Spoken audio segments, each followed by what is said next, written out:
সর্বক্ষেত্রে কোরআনের আইন প্রতিষ্ঠার বিকল্প নেই। কারণ কোরআন এসেছে মানুষের মুক্তির জন্য, কোরআন এসেছে মানুষের হেদায়েতের জন্য, কোরআন এসেছে মানুষের সকল সমস্যার সমাধানের জন্য। অর্থনীতি শোষণ, রাজনৈতিক নিপীড়ন, মানুষের গোলামি থেকে মানুষকে মুক্তি দিতে হলে আল কোরআনের শাসন, সৎ লোকের শাসনের বিকল্প নেই। আমরা বাংলাদেশের সকল হতাশাগ্রস্ত, সকল অধিকারহারা মানুষগুলোকে বলবো, আসুন বাংলাদেশের 18 কোটি মানুষের মুক্তি নিশ্চিত করার জন্য, বাংলাদেশের অধিকার বঞ্চিত মানুষের অধিকার নিশ্চিত করার জন্য, রক্ত দেওয়া মানুষগুলোর আকাঙ্ক্ষা নিশ্চিত করার জন্য, সর্বোপরি জুলাই আকাঙ্ক্ষা বাস্তবায়নের জন্য আল কোরআনের সমাজ প্রতিষ্ঠার বিকল্প নেই। আল্লাহ রাব্বুল আলামিন আপনাকে আমাকে যেই আশরাফুল মাখলুকাত হিসেবে দুনিয়াতে প্রেরণ করেছেন এবং ঘোষণা দিয়েছেন, বিসমিল্লাহির রহমানির রহিম, ইন্নী জাইলুন ফিল আরদি খলিফা। আমরা দুনিয়াতে আল্লাহর পক্ষ থেকে যে প্রতিনিধি হিসেবে দুনিয়াতে এসেছি, হোয়াট ইজ আওয়ার এইম, আমাদের লক্ষ্য কি? আমরা আল্লাহর পক্ষ থেকে প্রতিনিধি, একজন মুসলিম হওয়ার পরেও আজকে আমার মুক্তির সনদ গাইড বুক আল কোরআন পাওয়ার পরেও আমরা লাঞ্ছিত, আমরা অপমানিত, আমরা বঞ্চিত। অথচ আল্লাহ রাব্বুল আলামিন কোরআনে পাকে বলেছেন, মা আনজালনা আলাইকাল কোরআন লিতাশকা। সূরা তাহার 2 নম্বর আয়াতে বলেছেন, তোমার প্রতি কোরআন এই কারণে নাজিল করিনি যে তুমি হতাশাগ্রস্ত হবে, তুমি দুর্দশাগ্রস্ত হবে, তুমি বিপদে পড়বে। তার মানে কোরআন এসেছে আমার ভাগ্যের পরিবর্তনের জন্য, কোরআন এসেছে আমাকে আলো দেখানোর জন্য, কোরআন এসেছে আমার কল্যাণ নিশ্চিত করার জন্য, কোরআন এসেছে আমার মুক্তির গ্যারান্টি দেওয়ার জন্য। সম্মানিত উপস্থিতি, কোরআন এসেছে মানুষকে অন্ধকার থেকে আলোতে নিয়ে আসার জন্য। কিতাবুন আনজালনাহু ইলাইকা লিতুখরিজান নাসা মিনাজ যুলুমাতি ইলান নূর। আল্লাহ রাব্বুল আলামিন বলেছেন, কোরআন নাজিল করা হয়েছে মানুষকে অন্ধকার থেকে আলোর দিকে নিয়ে আসার জন্য।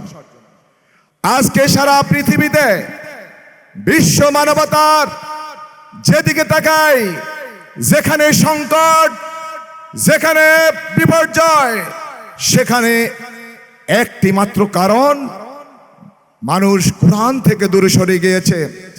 রাহমাতুল লিল আলামিন রাসূল করিম সাল্লাল্লাহু আলাইহি সাল্লামের আদর্শ থেকে দূরে সরে যাওয়ার কারণে আজকে বিশ্বব্যাপী মানবতার সংকট। আজকে হিউম্যান রাইটসের কথা বলেন, নারী অধিকারের কথা বলেন, আজকে সারা পৃথিবীতে মানুষের অধিকার নিশ্চিত করার জন্য, মানুষের মৌলিক অধিকার নিশ্চিত করার জন্য, হতাশাগ্রস্ত জাতিকে মুক্তি দেওয়ার জন্য সারা পৃথিবীতে এখনো অবিকৃত অবস্থায় আছে আল কোরআন। আপনারা আমরা যদি এই কোরআনকে মানি, এই কোরআনকে ব্যক্তি জীবনে যদি মানি, ব্যক্তি জীবন সুন্দর হবে। রাষ্ট্রীয় জীবনে যদি মানি, রাষ্ট্রীয় জীবনে শৃঙ্খলা, সমৃদ্ধি, কল্যাণ নিশ্চিত হবে। এই কোরআন যদি এই আন্তর্জাতিক জীবনে মানি, সারা পৃথিবীতে যেই সংকট, আজকে যেই এই বিশ্ব মানবতার যেখানে সমৃদ্ধি, যেখানে কল্যাণ, যেখানে সৌহার্দ্য, ভ্রাতৃত্ব থাকার কথা ছিল, আজকে সেখানে রক্তর বন্যা বয়ে যাচ্ছে। আজকে সারা পৃথিবীকে আমরা বলবো, আপনার যদি মুক্তি নিশ্চিত করতে চান, come back to Quran and follow the Sunnah. আপনাকে কোরআনের দিকে ফিরে আসতেই হবে। সম্মানিত উপস্থিতি, আমি এখানে কোরআন তেলাওয়াত শুনছিলাম, নাশিদ শুনছিলাম, আমাদের হৃদয় অত্যন্ত বিগলিত, প্রশান্ত চিত্তে আমরা কোরআন শুনছিলাম। কোরআনের যেই বৈশিষ্ট্য, অনেক বক্তব্য দেওয়া যাবে, কোরআনের একটি মৌলিক বৈশিষ্ট্য হচ্ছে কোরআন যত শুনবেন আপনি অতৃপ্ত থাকবেন, আপনার কখনো তৃপ্তি ফুরাবে না। আজকে এই আয়োজন তখনই সমৃদ্ধ হবে, তখনই কল্যাণ হবে। এখানে যারা এসেছেন তখনই আপনি এখান থেকে হেদায়েত নিতে পারবেন, যদি আপনি আমি এই মানবতাকে কোরআনের মাধ্যমে যদি আমরা উদ্ভাসিত হতে পারি, উদ্ভাসিত করতে পারি। সম্মানিত উপস্থিতি, সর্বশেষ আমি দুই একটি কথা বলে শেষ করব। আজকে আমরা বাংলাদেশে বিগত 54 বছরে আমরা অনেক সরকার বিদায় দিয়েছি, অনেক রাষ্ট্রনায়ক বিদায় দিয়েছে, অনেক নেতৃত্ব বিদায় দিয়েছে, কিন্তু বাংলাদেশের সংকট দূর করতে পারে নাই, বাংলাদেশের মানুষের অধিকার নিশ্চিত করতে পারে নাই। বাংলাদেশের মানুষের এখনো হাহাকার, বাংলাদেশের সকল ক্ষেত্রে দুর্নীতি, অব্যবস্থাপনা, লুটপাট, সারা বাংলাদেশ আজকে যে এই দুর্নীতিতে বিশ্ব চ্যাম্পিয়ন এবং লক্ষ লক্ষ কোটি টাকা বিদেশে পাচার। বাংলাদেশকে যদি রক্ষা করতে হয়, বাংলাদেশকে যদি শান্তি, নিরাপত্তা, মানুষের অধিকার নিশ্চিত করতে হয়, সর্বক্ষেত্রে কোরআনের আইন প্রতিষ্ঠার বিকল্প নেই।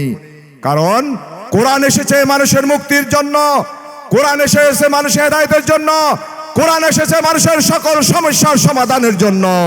অর্থনীতি শোষণ, রাজনৈতিক নিপীড়ন, মানুষের গোলামি থেকে মানুষকে মুক্তি দিতে হলে আল কোরআনের শাসন, সৎ লোকের শাসনের বিকল্প নেই। আমরা বাংলাদেশের সকল হতাশাগ্রস্ত, সকল অধিকারহারা মানুষগুলোকে বলবো, আসুন বাংলাদেশের 18 কোটি মানুষের মুক্তি নিশ্চিত করার জন্য, বাংলাদেশের অধিকার বঞ্চিত মানুষের অধিকার নিশ্চিত করার জন্য, রক্ত দেওয়া মানুষগুলোর আকাঙ্ক্ষা নিশ্চিত করার জন্য, সর্বোপরি জুলাই আকাঙ্ক্ষা বাস্তবায়নের জন্য আল কোরআনের সমাজ প্রতিষ্ঠার বিকল্প নেই। সম্মানিত উপস্থিতি, তাই আসুন দেশ জাতির মুক্তির জন্য, বাংলাদেশের সকল মানুষের অধিকার আদায় নিশ্চিত করার জন্য, ধর্ম বর্ণ নির্বিশেষে সকল মানুষের অধিকার ফিরিয়ে দেওয়ার জন্য আসুন আল কোরআনের পথে ফিরে আসি, মানুষের মুক্তি নিশ্চিত করি। ওমা তৌফিক ইল্লা বিল্লাহ। আসসালামু আলাইকুম ওয়া রাহমাতুল্লাহি ওয়া বারাকাতুহু। নাসরুম মিনাল্লাহি ওয়া ফাতুন করিব। আবাশশিরিল মুমিনিন। আসসালামু আলাইকুম ওয়া রাহমাতুল্লাহি ওয়া বারাকাতুহু।